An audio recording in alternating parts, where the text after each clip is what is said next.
היי כולם, קוראים לי שני, אני בת 15 וחצי, עוד מעט 16, בדצמבר אני בת 16 ואני החלטתי לנסות להיות יוטיוברית, אפילו שלא נראה לי אני אצליח, אבל בסדר.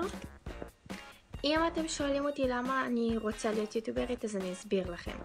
אז ככה, אומייגאד, החלטתי שבגלל שאני תמיד מעלה סרטונים בסנאפצ'אט וכולם אומרים לי שני, לכי תעשי ערוץ ביוטיוב, את כל כך מצליחה בזה, כאילו לא מצליחה אבל בסדר, אנשים כאילו אוהבים את הסרטונים שלי, אז אמרתי וואלה, למה שאני לא אנסה ואני אפתח ערוץ ביוטיוב ואראה לכם מה אני כאילו עושה כל הזמן.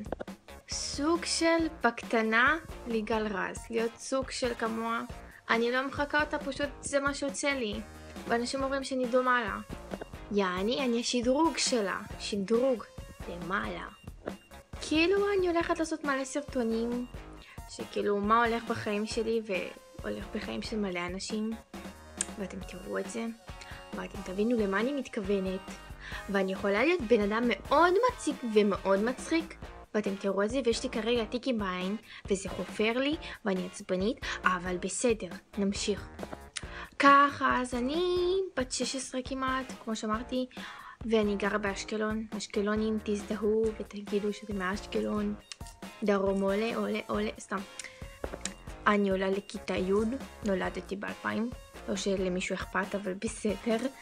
לפעמים אני מרגישה שאני ממש חופרת, אבל בסדר, מתמודדים.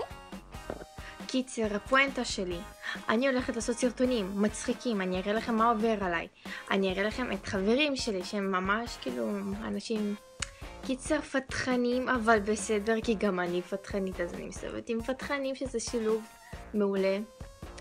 אתם מוזמנים לשאול כל מה שתרצו ואני אענה לכם בסרטון הבא, אז פשוט תישארו איתי ותעשו לי לייק, עוקב, לא יודעת משהו. יש לי סנאפצ'אט, פייסבוק, וואטסאפ, סתם אני לא אתן לכם את המספר שלי, סתם אני כן אתן למי שרצה, כי אני סתם יוטיוברית מתחילה, אבל בסדר. אם יש לכם שאלות תשאלו אותי ואני אענה לכם כמובן. אז peace and love אנשים.